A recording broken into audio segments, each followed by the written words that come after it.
حضرت النبی صلی اللہ تعالی علیہ وسلم.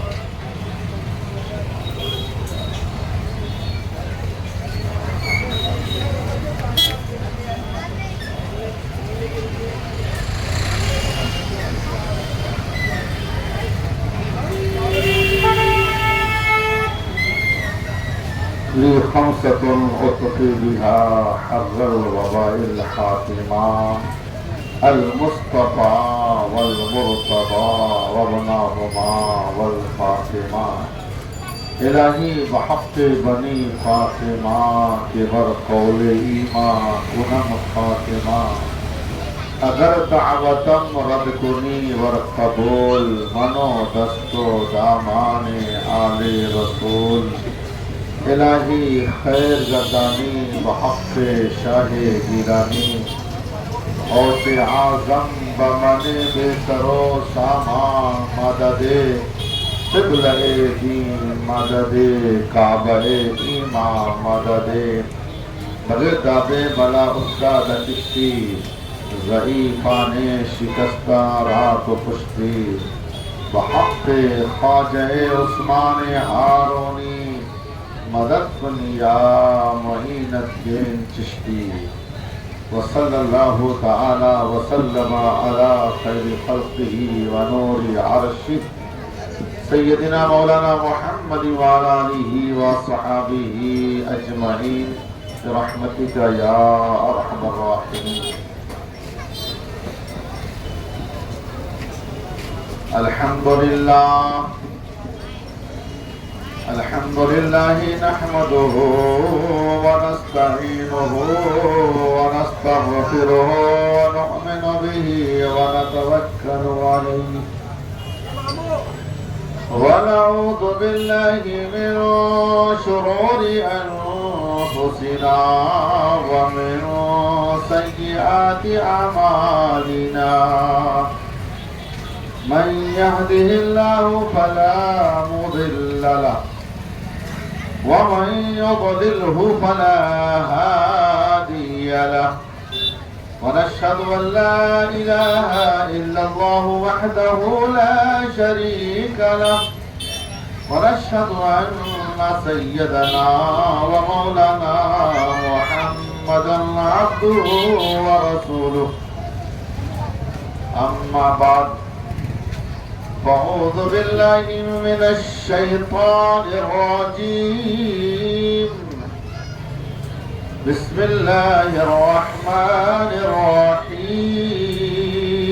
الرحيم. قل هو الله أحد الله الصمد لم يلد ولم يولد ولم يكن له كفوا أحد. آمنت بالله صدق الله العظيم وصدق رسوله النبي الأمين المكين الكريم. ونحن على ذلك لمن الشاهدين والشاكرين والحمد لله رب العالمين. دور و نزدیک سے آئے ہوئے عاشقان اہل بیت، پردہ نشین خواتین اسلام، اعلی حضرت نوجوان کمیٹی کے جملہ ممبران، عزیز بچوں، ہم عمر ساتھیوں، السلام علیکم ورحمۃ اللہ وبرکاتہ.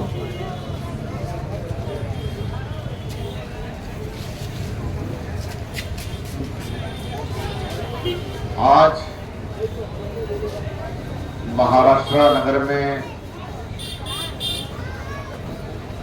11 روزہ ذکرائے شہدائے کربلا کا یہ پہلا دن.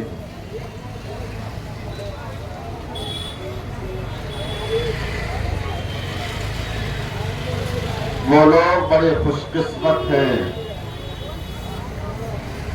جو امام عالی مقام کے نام سے محفلیں منعقد کرتے ہیں، اسلام کی دعوت دینے کے لیے یہ بہترین طریقہ ہے، اور اپنے ایمان کو تازہ کرنے کے لیے اولیاء کاملین اہل بیت اطہار کا ذکر ضروری ہے۔ آج میں ان تمام حضرات کو مبارکباد پیش کرتا ہوں جو لوگ امام علی مقام سے سچی محبت کرتے ہیں اور ان کی یاد میں محفلیں منعقد کرتے ہیں، ان کی یاد میں روزہ رکھتے ہیں، قرآن پڑھتے ہیں، تلاوت کرتے ہیں، ساتھ ہی ساتھ اپنے ایمان کے زنگ کو دور کرنے کے لیے ذکر اہل بیت کا اہتمام کرتے ہیں، وہ سبھی حضرات قابل مبارکباد ہیں۔ حضرات، آپ کو معلوم ہے کہ ہماری حکومت کا جو قانون بنا ہے کہ 10 بجے تک آپ پروگرام ختم کرتے ہیں، تو آپ حضرات کے ذہن میں یہ بات بیٹھ جانی چاہیے کہ مختصر وقت ہی صحیح، کم از کم جو ہمیں موقع ملتا ہے اسے وہ ہمیں گنوانا نہیں چاہیے، ضائع نہیں کرنا چاہیے، بلکہ اپنے امام کی محبت میں محفل میں شریک ہو جانا چاہیے۔ یہ تو نصیب کی بات ہے، ہر ایک کو یہ موقع میسر نہیں آتا۔ جس کے دل میں اللہ تعالیٰ الفت ڈال دیتا ہے، محبت ڈال دیتا ہے، وہی لوگ محفل میں بیٹھتے ہیں۔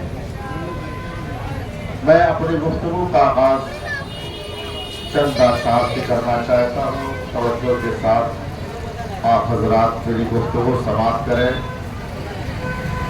پیام لے کے جو آئی صبا مدینے سے، پیام لے کے جو آئی صبا مدینے سے، مریض عشق کی لائی دوا مدینے سے، اور مدینہ چشمے آب حیات ہے یارو، مدینہ چشمے آب حیات ہے یارو، چلو ہمیشہ کی لے لو بقا مدینے سے، اور لگائے بیٹھا ہے لو اے خدا مدینے سے، لگائے بیٹھا ہے لو اے خدا مدینے سے، ارے کبھی تو آئے گی ٹھنڈی ہوا مدینے سے، کبھی تو آئے گی ٹھنڈی ہوا مدینے سے، اور وہی شراب محبت ہمیں پلا ساقی، وہی شراب محبت ہمیں پلا ساقی، جو پی کے آئے تھے احمد رضا مدینے سے، جو پی کے آئے تھے احمد رضا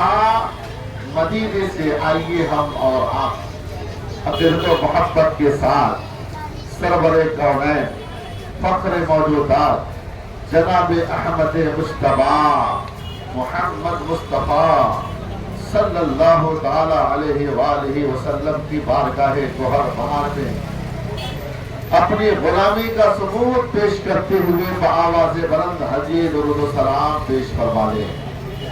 بلند آواز سے اللہم صلی علی سیدنا و شفیعنا و حبیبنا و مولانا محمد معدن الجود والکرم، بارک وسلم صلو علیہ صلاۃ و سلام علیک یا رسول اللہ صلی اللہ تعالی علیہ وآلہ وسلم۔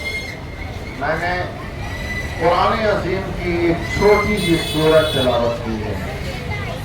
یہ سورہ بہت ہی مشہور ہے، اتنی مشہور یہ سورہ ہے کہ میں یہ سمجھتا ہوں بچوں کو بھی بڑوں کو بھی سب کو یاد ہے، سبھی لوگ پڑھتے ہیں۔ ایک حدیث پاک ذہن میں آ رہی ہے، آقا کریم صلی اللہ علیہ وآلہ وسلم نے ارشاد فرمایا، جو سورہ اخلاص سے محبت کرے اس کے لیے جنت واجب ہے۔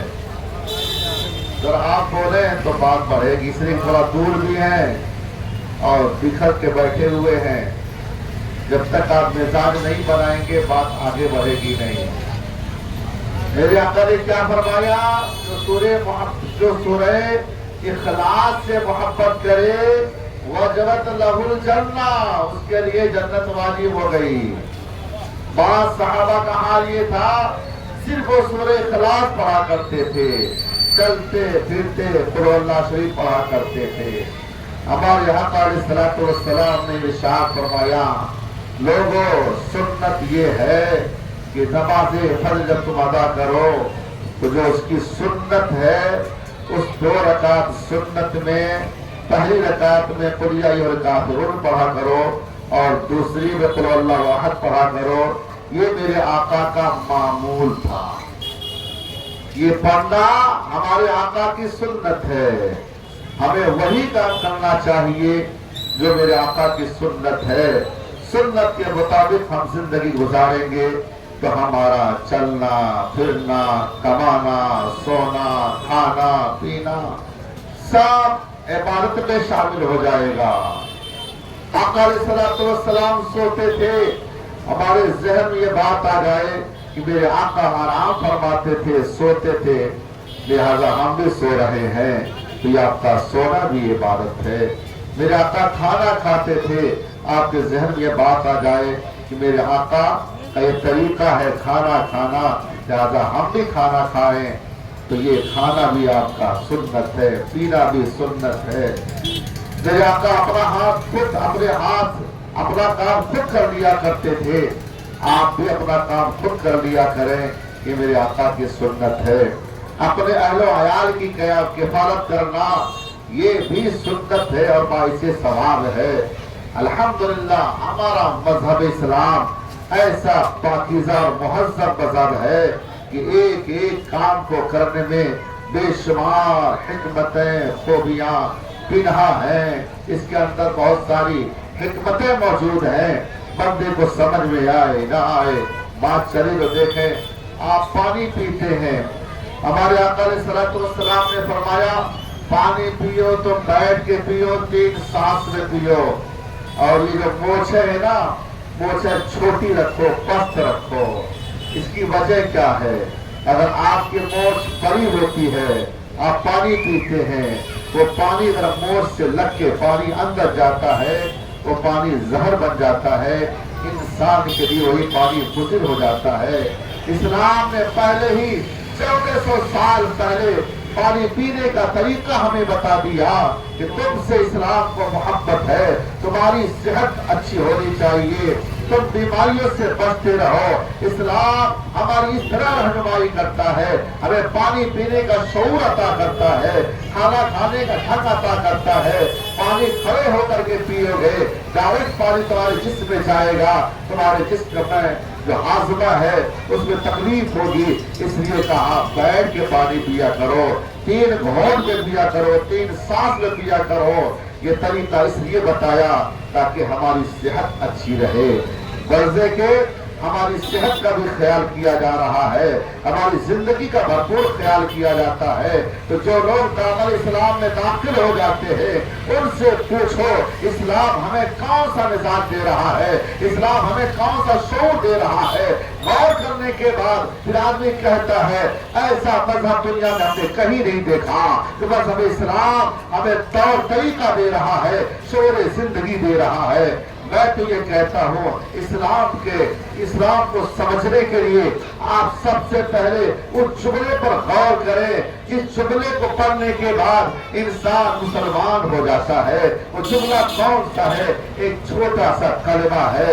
وہ کلمہ کیا ہے؟ لا الہ الا اللہ محمد رسول اللہ صلی اللہ تعالیٰ علیہ وآلہ وسلم۔ دیکھنے میں تو کلمہ بہت چھوٹا معلوم ہو رہا ہے، مختصر سا کلمہ معلوم ہوتا ہے، لیکن کتنی پنہائیاں اس کے اندر موجود ہے، کتنی معانی اس کے اندر موجود ہے، کتنی ایسی حکمتیں موجود ہیں کہ جو ایک بار کلمہ پڑھتا ہے مسلمان بن جاتا ہے۔ کلمہ پڑھا جنت کا مستحق ہو گیا، کلمہ پڑھا جنت کا حقدار بن گیا، کلمہ پڑھا جہنم اس کے اوپر حرام ہو جاتی ہے، کلمہ پڑھا گناہ اس کے معاف ہو جاتے ہیں، کلمہ پڑھا گناہوں کا کفارہ ہو جاتا ہے۔ ایک چھوٹا سا کلمہ ہے، اس کو پڑھنے کی وجہ سے انسان کچھ بھی کرتا ہے، حالت کفر میں بہت بڑے بڑے گناہ کیوں نہ کیے ہو، لیکن ایک کلمہ تمام گناہوں کے لیے کفارہ بن جاتا ہے۔ غور کیجئے، غور کیجئے، یہ کلمہ ہے کیا؟ یہ کلمہ کا وجود کیسے ہوا؟ کس طرح کلمہ وجود میں آتا ہے؟ اس پہ بھی آپ ذرا غور کر لیں۔ اللہ تبارک و تعالیٰ نے سب سے پہلے لوح محفوظ کو پیدا فرمایا، اس کے بعد قلم کو پیدا فرمایا۔ قلم کو پیدا فرمایا تو قلم سے اللہ نے کہا اکتب یا قلم، اے قلم لکھ۔ قلم نے لکھنا شروع کیا۔ صبح قیامت تک جتنی چیزیں ہونے والی تھی تمام چیزوں کو قلم نے لکھ دیا۔ پھر قلم سے اللہ نے فرمایا اے قلم لکھ۔ قلم نے اس کیا مولا کیا لکھو، کیا لکھو؟ رب تعالیٰ نے ارشاد فرمایا اے قلم لکھ میرا نام۔ سبحان اللہ تو بولا کرو۔ قلم نے لکھنا شروع کیا، لا الہ الا اللہ لکھا۔ یہ لکھنے میں قلم کو 70,000 سال لگ گئے۔ کتنے؟ تو آپ بھی بول دو۔ 70,000 سال لگ گئے لا الہ الا اللہ لکھنے میں۔ پھر اللہ تعالیٰ نے فرمایا قلم لکھ۔ قلم نے عرض کیا مولا کیا لکھو، کیا لکھو؟ اللہ نے فرمایا میرے نبی کا نام لکھ، میرے محبوب کا نام لکھ۔ جیسے ہی چاہا قلم لکھنا، رسول عربی کا نام جیسے ہی لکھنے کی کوشش کیا، قلم بھی ہوش ہو کے زمین پہ گر گیا۔ 7,000 سال تک بھی ہوش رہا۔ اس کے بعد جب اٹھا ہے تو 7,000 سال کبھی تاری رہی۔ پھر اس کے بعد اللہ نے قوت دی، طاقت دی۔ اللہ تعالیٰ نے فرمایا قلم لکھ۔ قلم نے لکھنا شروع کیا تو 70,000 سال لگ گئے محمد الرسول اللہ صلی اللہ تعالیٰ علیہ وسلم لکھنے میں۔ گویا کہ 70,000 سال میں لا الہ الا اللہ ایک جملہ ہوا، 70,000 سال میں محمد الرسول اللہ یہ دوسرا جملہ ہوا۔ یہ پورا مل کر کے تب ہمارا پورا کلمہ بنا۔ کتنے سال میں تیار ہوا کلمہ؟ 1,40,000 سال میں۔ اس کلمہ کو آپ نے مختصر سمجھا ہے، تھوڑا سا سمجھا ہے، معمولی سا جانا ہے۔ وہ کلمہ کتنا اہمیت اور عظمت کا حامل ہے، اس کلمہ کو لکھنے کے لیے قلم لکھتا ہے۔ وہ قلم کتنا بڑا قلم ہے، وہ قلم کتنا ضخیم ہے۔ پوری دنیا ایک طرف ہو جائے، آسمان زمین ایک طرف ہو جائے، پورے آسمان کو کاغذ بنا دیا جائے تو ہمارے علماء مفسرین کرام فرماتے ہیں قلم کے سامنے پورے آسمان کو اگر کاغذ بنا دیا جائے تو وہ ایسے ہی ہے جیسے ایک بہت بڑے میدان میں ایک چنے کا دانہ ہو، ایک چنے کا دانہ ہو، اس کے مانند دکھائی دیتا ہے۔ بات سمجھ میں آ گئی؟ اللہ تعالیٰ نے قلم کو جو عظمت عطا کی ہے وہ ہر ایک کو نہیں، وہ آسمان کو نہیں، زمین کو نہیں، پہاڑوں کو نہیں، بلکہ سب سے زیادہ قوت، طاقت اور عظمت والا قلم کو بنایا۔ سوال پیدا ہوتا ہے، آپ دعویٰ کرتے ہیں کہ ہمارے نبی کا نور، ہمارے نبی کو اللہ نے سب سے پہلے پیدا فرمایا، اور یہاں آپ کہتے ہیں کہ قلم کو اللہ نے سب سے پہلے پیدا کیا۔ یہ بات سمجھ میں نہیں آتی ہے کہ دونوں باتیں ٹکرا رہی ہیں۔ یاد رہے ٹکرا نہیں رہی ہے۔